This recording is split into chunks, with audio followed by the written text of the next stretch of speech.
You are listening to another Discovering New Horizons for America podcast featuring author and certified nutritionist James Polikoff, PhD, also known as Dr. Jim. Our guest for this New Horizons episode is Dr. Kim Johnson, a specialist in Alzheimer's disease. As always, each podcast episode is a search for the truth and how it applies to our daily lives and well-being. Now, here to take you on this exciting New Horizons journey is our host, Dr. Jim Polikoff.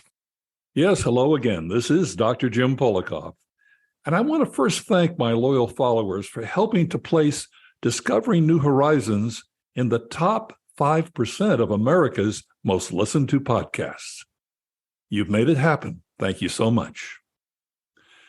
Well, this episode of Discovering New Horizons in America deals with one of our country's most disabling diseases. Currently, 6.2 million seniors suffer from Alzheimer's or a form of dementia. This number does not include the millions upon millions of spouses and adult children who are saddled with the burden and agony of caring for these family victims. It's important to know that Alzheimer's can be detected at an early stage, and early treatment can make a huge difference in the quality of a victim's life, as well as his family or her family. My guest for this episode is Dr. Kim Johnson, a psychiatrist, neurologist, and division chief of memory disorders at Duke Health, located in Durham, North Carolina. Welcome to Discovering New Horizons for America, Dr. Johnson. Yeah, well, thank you for having me today. I think it's really important that we talk about Alzheimer's disease, and just thankful that you've identified it as an important topic for your show. Very important. So let's get right to it. Specifically, what is Alzheimer's disease? Well, Alzheimer's disease is a type of dementia. And when we talk about dementia, a definition of dementia is when somebody is experiencing cognitive decline that is a change for them in their daily life. So it's occurring on a daily basis. And they also have a decrease in functioning from how they functioned before in their life. So they're not able to function as they did before. For example, they're not able to manage their finances or manage their medications the way they did before. They might be having some more troubles with driving and with visuospatial skills and figuring out maps in their head, might be having trouble cooking a meal and multitasking. So that's what a definition of dementia is. There's also mild cognitive impairment, which is a milder form of dementia where people are having changes to their cognition on a daily basis, but they're still functioning normally in their life. And cognitive impairment precedes a diagnosis of dementia. But when we think about mild cognitive impairment and dementia, we try and think about what could be causing these types of symptoms. And that's where Alzheimer's disease comes in. It is one of the causes of mild cognitive impairment and dementia. So the dementia and the Alzheimer's come together. In other words, it's one and the same. Yes. I would say that everyone with Alzheimer's disease has some type of mild cognitive impairment or dementia. Everybody with mild cognitive impairment or dementia does not have Alzheimer's disease. So dementia, if we want to think about it, and mild cognitive impairment is just this umbrella. And then Alzheimer's disease is one of the causes. And Alzheimer's disease is a neurodegenerative disease. So there are many different causes for dementia, neurodegenerative disease, of which Alzheimer's disease is one, stroke, vitamin deficiencies, thyroid problems, sleep apnea can contribute to cognitive impairment and dementia. So that's all part of dementia, the things that you've just mentioned. So It's under this umbrella of dementia, and under the umbrella, one of the most significant factors or considerations is Alzheimer's. Yes, Alzheimer's disease causes about 60 to 70% of dementia. Okay. So Dr. Johnson, obviously age is a factor, but what are some of the other factors that lead to Alzheimer's? Well, I think like you identified, the most prominent risk factor is age. And we know that as people get older, they have higher risk for developing Alzheimer's disease. Other risk factors include exercise level and what we term, lifestyle risk factors like tobacco use, alcohol use, exercise over the course of a lifetime. There are also vascular risk factors, including high blood pressure, diabetes, high lipids, and stroke. It's interesting that in 2017, the working group for Alzheimer's disease also added hearing loss to a risk factor for Alzheimer's disease. And so we do know that people who develop hearing loss are at higher risk for developing Alzheimer's disease. And so it's always one thing that I check on during appointments. So it's interesting you mentioned exercise. So, obviously get off the couch, walk, do whatever you can, swim.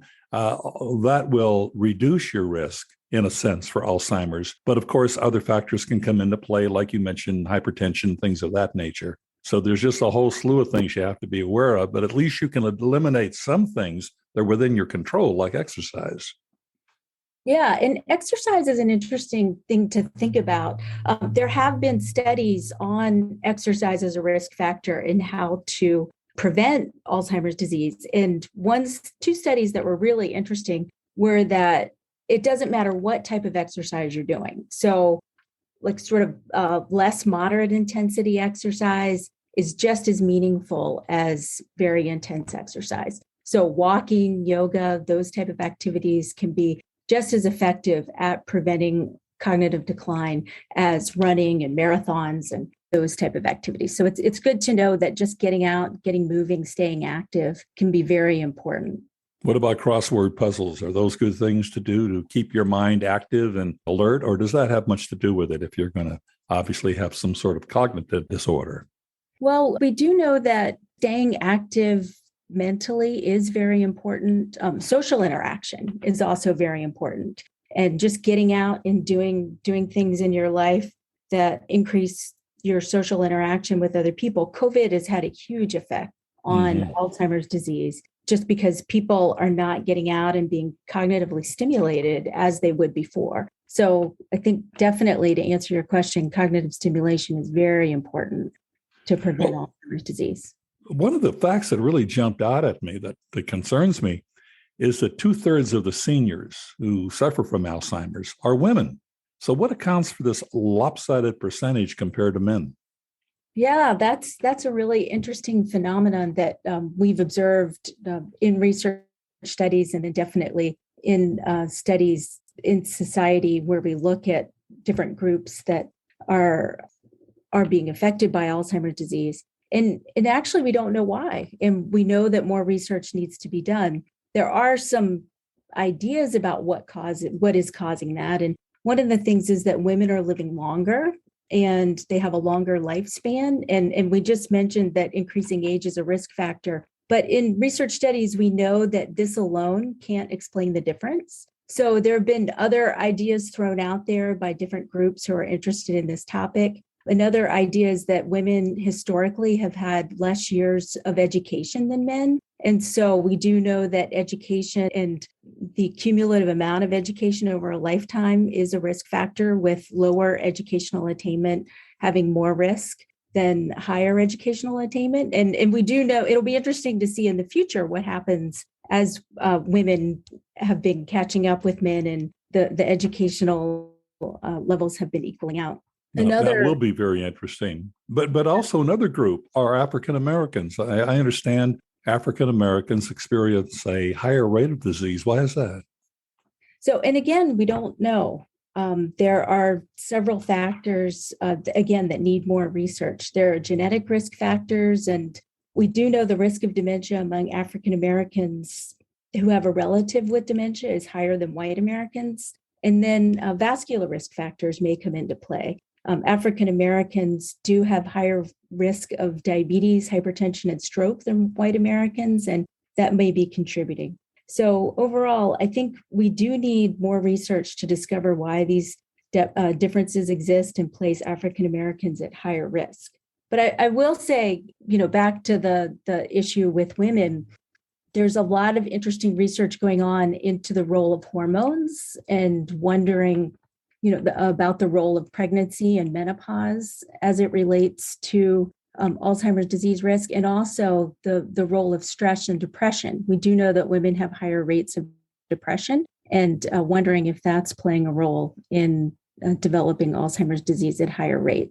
Listening to you, apparently there is so much more to learn about this disease. It sounds like we're almost still on the cusp of trying to understand what is going on. Yeah, and definitely more research needs to be done. I think it's exciting to think about finding these answers to decrease Alzheimer's risk and find a cure for all people and all sexes and all races. And actually, at Duke, we just got funding for a Duke UNC Alzheimer's Disease Research Center. And we're building a cohort or a group of people to study, mainly to study cognition and aging through the lifespan, and focusing specifically on women as a piece, like through menopause and what happens during that menopause transition. And then also focusing on African Americans and trying to make sure that our study has at least 20% African Americans so that we can study African Americans and white Americans as they age. Now, I'm going to ask you in a little bit some more about that joint venture that you're doing with UNC. But according to the Alzheimer's Association, there are 10 early signs of the disease. And we know, as when I've talked to you before, early detection is so very important. We're going to be publishing the Alzheimer's Association 10 early signs of the disease on our website. But Dr. Johnson, why is early detection of Alzheimer's so important?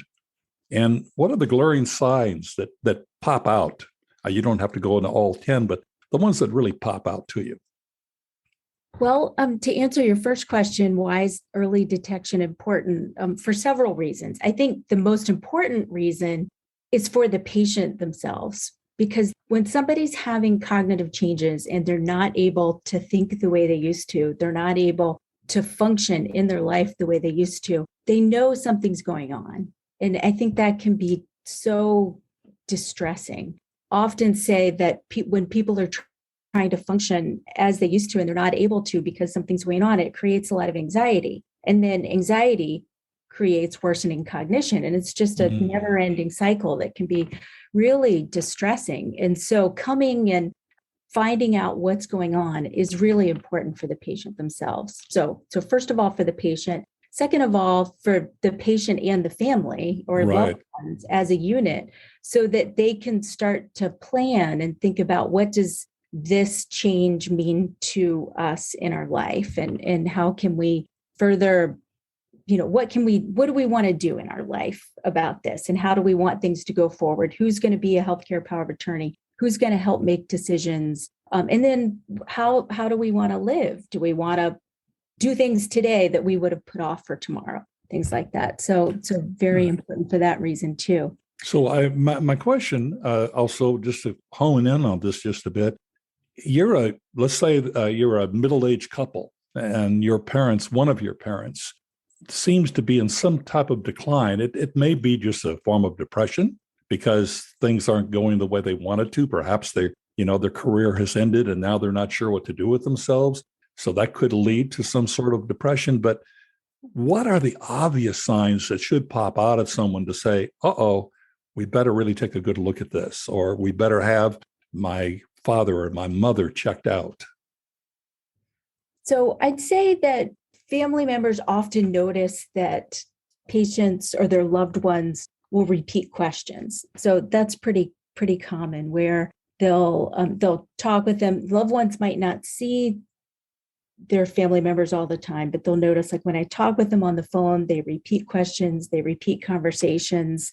They're having more difficulty just managing the checkbook, paying the bills. They're having difficulty taking medications. So especially for patients with high blood pressure or diabetes, their blood pressure or their diabetes might be out of control at levels that it should be because they've forgotten to take medications.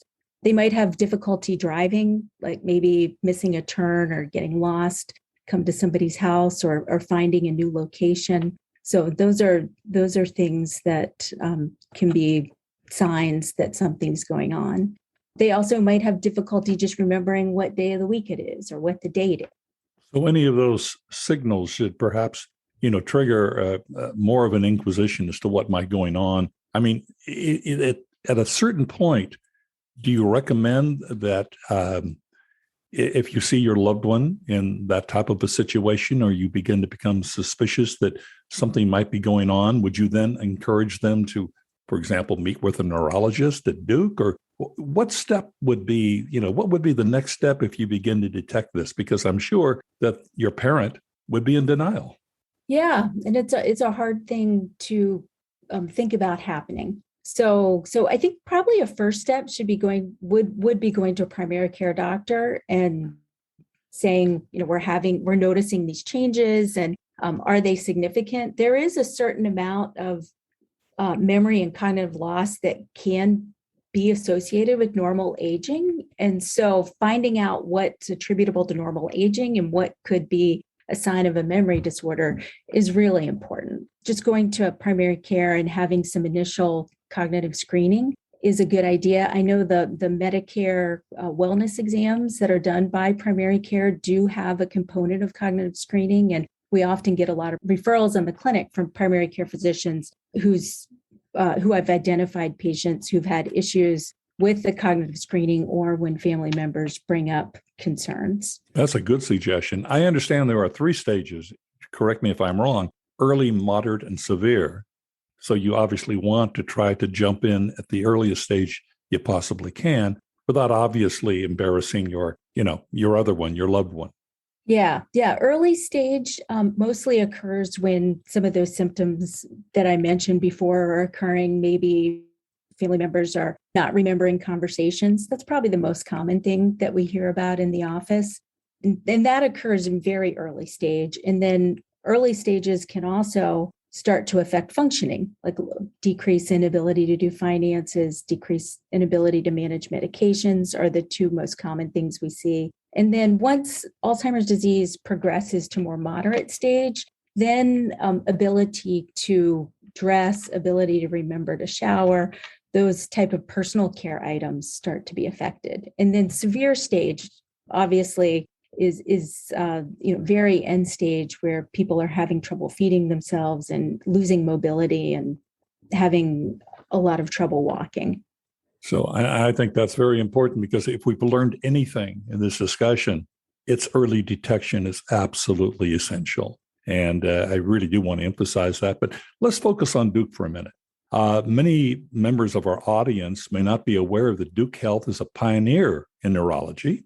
And as a matter of fact, it's top ranked nationally from what my investigation shows, at least. So as Division Chief of Memory Disorders at the Department of Neurology, what can you tell us, Dr. Johnson, about advances? What advances do you find at Duke in treating Alzheimer's? Well, we're doing lots of research studies at Duke. So, and I think that's really an area where Duke excels. So the ApoE4 allele was actually discovered at Duke, and important genetic risk factor that we test for and that is tested for all over the world now as a genetic risk factor for Alzheimer's disease. So I think Duke has been a pioneer with research studies. We want to do research studies to try and figure out what causes Alzheimer's disease and how it affects the body. So, and that's an important mission in our clinic when we have patients come into the clinic. I always want to tell them about research studies they can participate in at Duke and how they can get involved and partner with us to help discover more about the disease. Well, I'm curious, since 2/3 of cases of Alzheimer's appear to be prominent among women, at Duke, do you treat women differently than you approach the treatment for men? We actually don't treat women differently. And the reason why we don't treat women differently is because there aren't any unique treatment. There aren't any treatments that are unique to women. And I think that's why a lot of research needs to be done in this field to try and figure out what are the unique causes of Alzheimer's disease in women and how does it affect women uniquely. And then we'd be able to develop more precision medicine approaches to treating women. But right now, we do treat Alzheimer's disease the same for men and women and for people of different races also. So you mentioned a little earlier about the Joint Association. North Carolina is fortunate to have 2 university medical systems among the top in the nation. And I understand that Duke University and the University of North Carolina at Chapel Hill have teamed up and just received a $15 million grant from the National Institute of Health to create an Alzheimer's disease research center. And as I understand, you're also the leader of this center at this point. So what can you tell us about the program that you're doing jointly with UNC?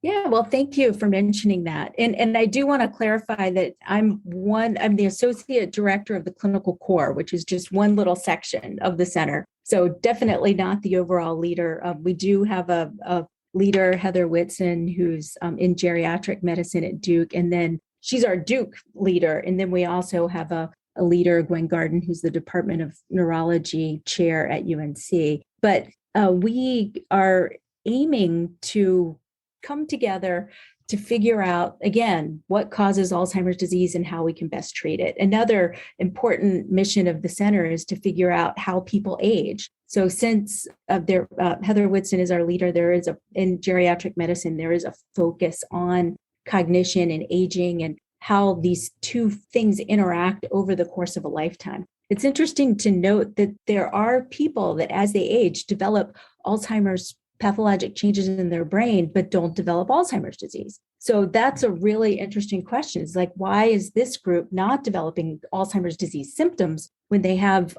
Alzheimer's pathology in the brain? But then this other group has Alzheimer's disease pathology in the brain, and they do develop symptoms. So those are important questions that we want to answer by looking at this large group of people as they age over their lifetime. Now, I understand that a brain bank is being created as part of the program. What is a brain bank?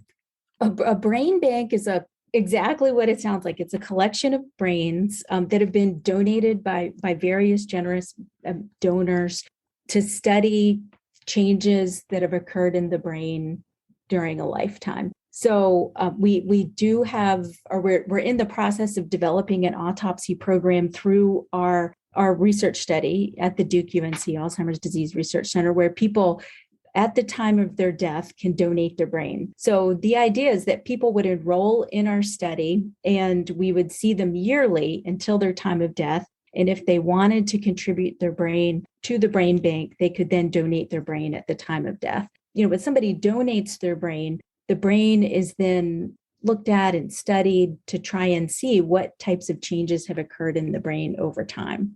This could be a major contribution. If obviously you've heard of cases where someone's in an automobile accident and is obviously dies, but yet their organs are, available for others for transplanting.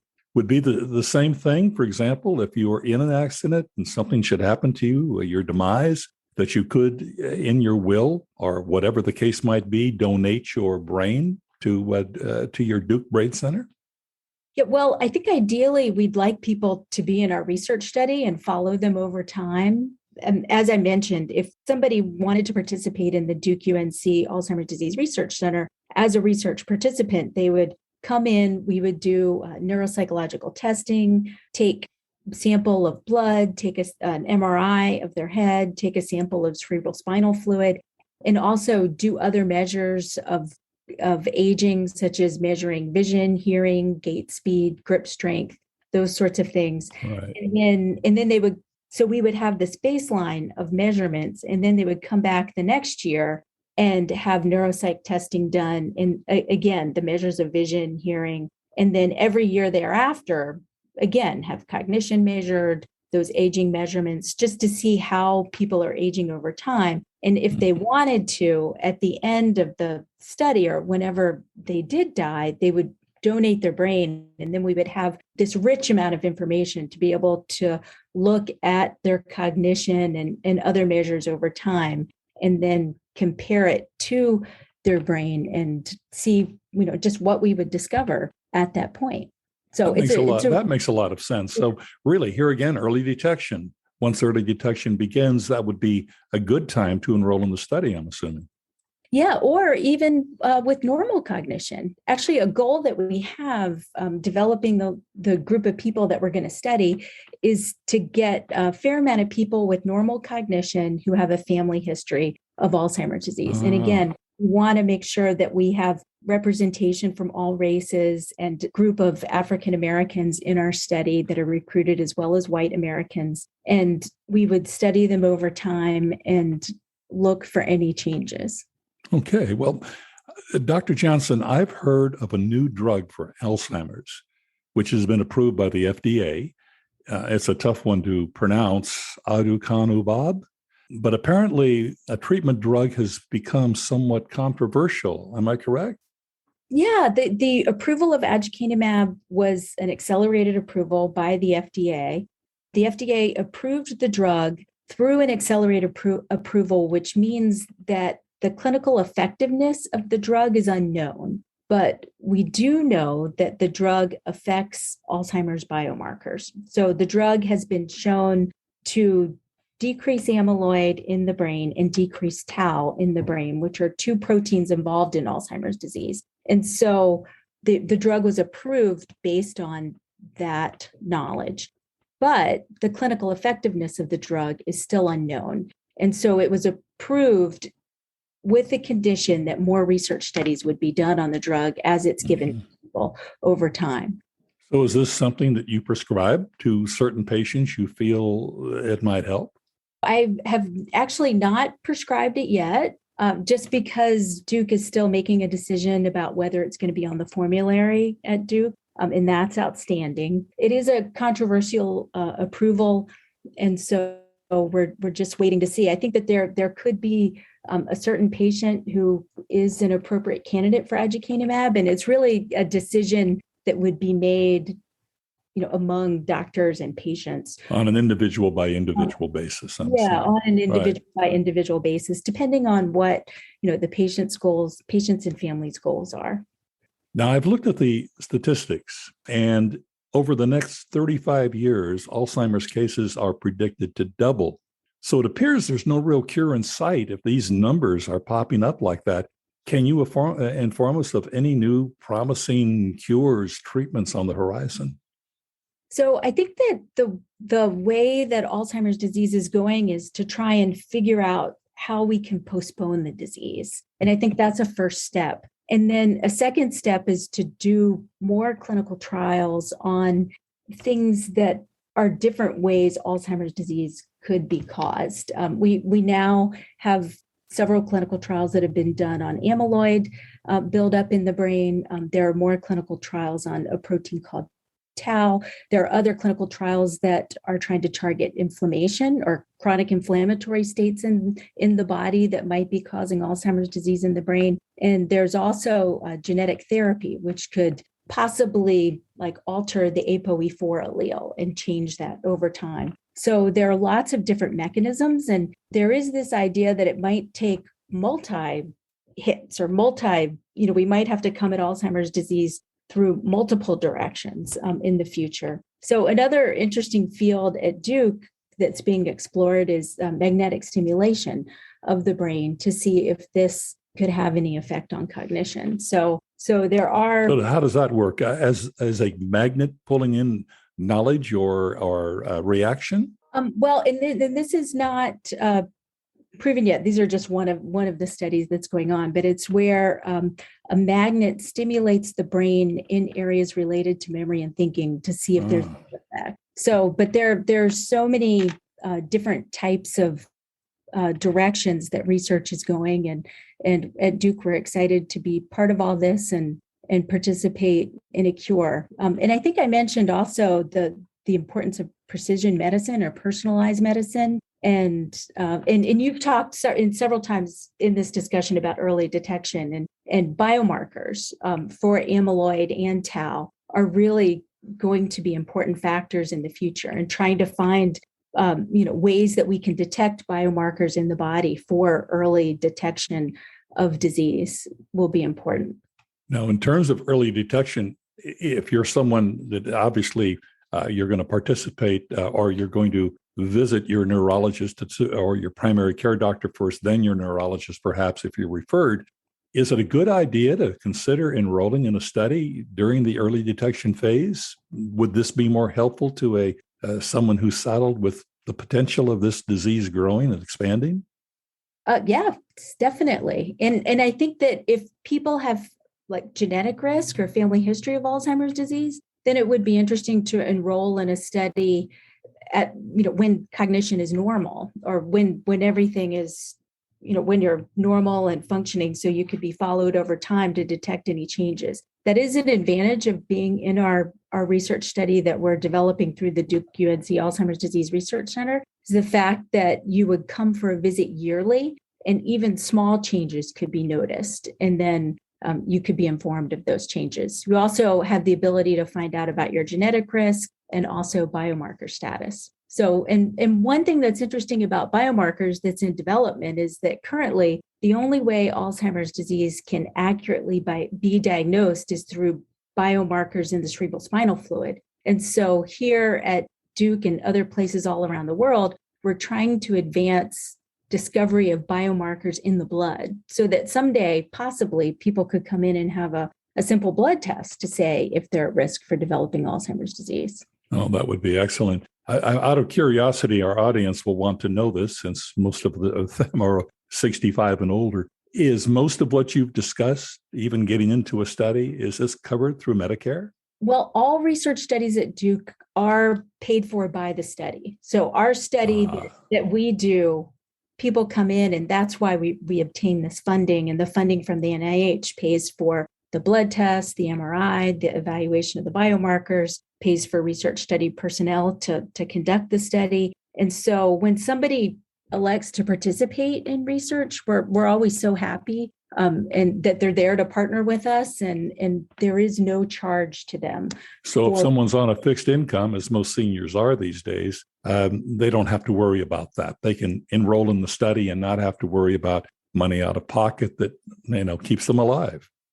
Yes, definitely. And if anybody participates in clinical trials, clinical trials involve, treating with a medication, a medication that's undergoing study. And so when patients receive that medication, there is no cost to them to receive the medication. The drug company pays for them to receive the medication. Excellent. Now, last question.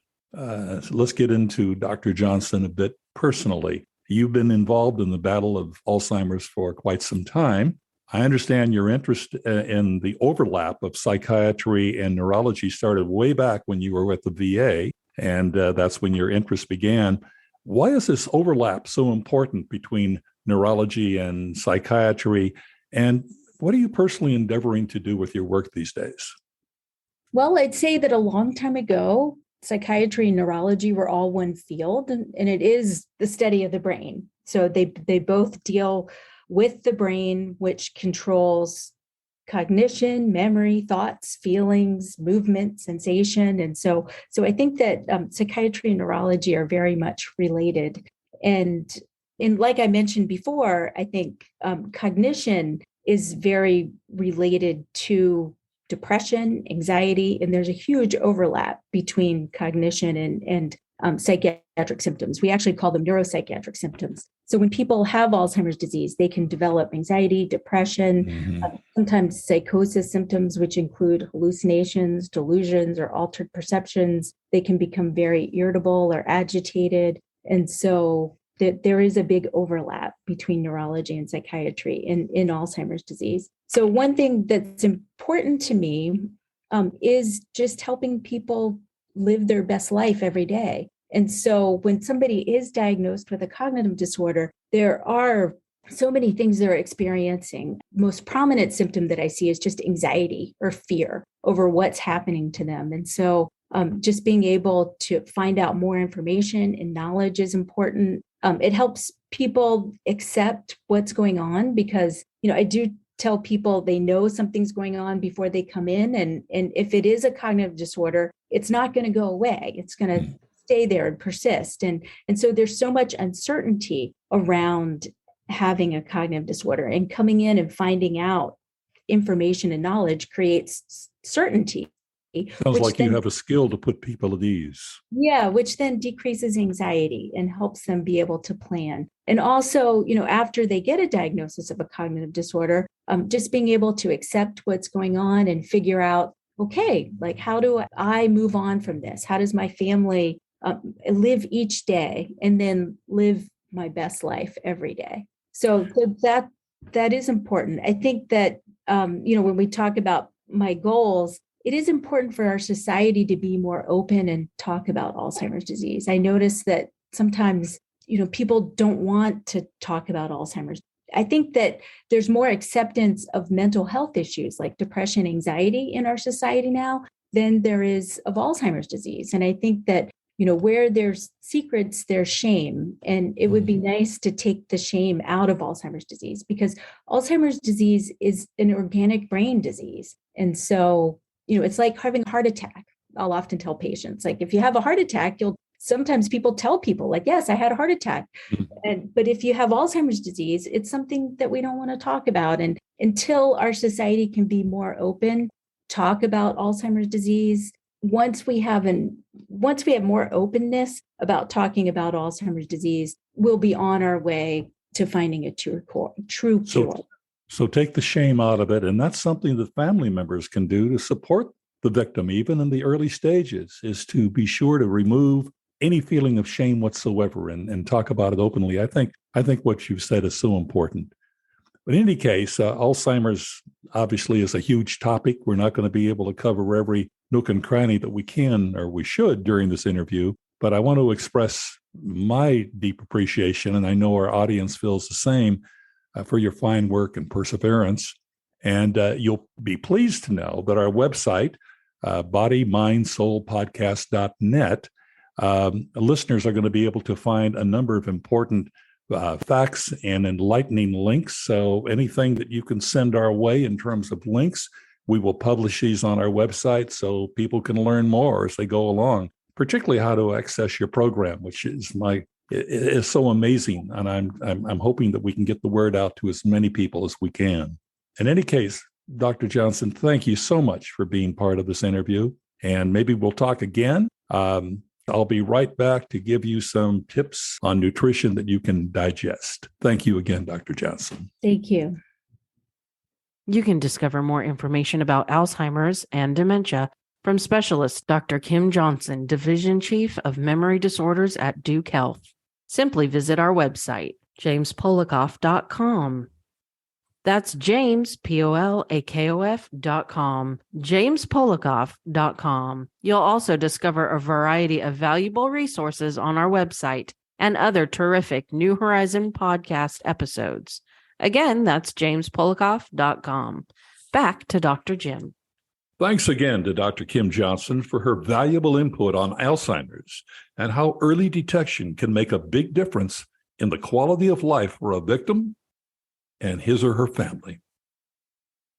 Now, here are a few healthy tips I would like to offer. First of all, eat whole foods that are natural. Try to avoid processed foods whenever possible. And keep this in mind, a healthy gut is a happy gut. So eat foods which contain probiotics to aid digestion. Avoid sugary drinks like sodas and sweet teas. For example, water has 0 calories, which again is not only good for you, but can help your organs work properly. And eat the rainbow. What I mean by that is a variety of fruits and vegetables, especially those in different colors, to keep yourself fresh and healthy. This is Dr. Jim Polikoff. Be sure to keep joining us each week for a New Horizons podcast. And please visit jamespolikoff.com for more healthy tips, informative blogs, and many great podcast episodes. Thanks so much for listening.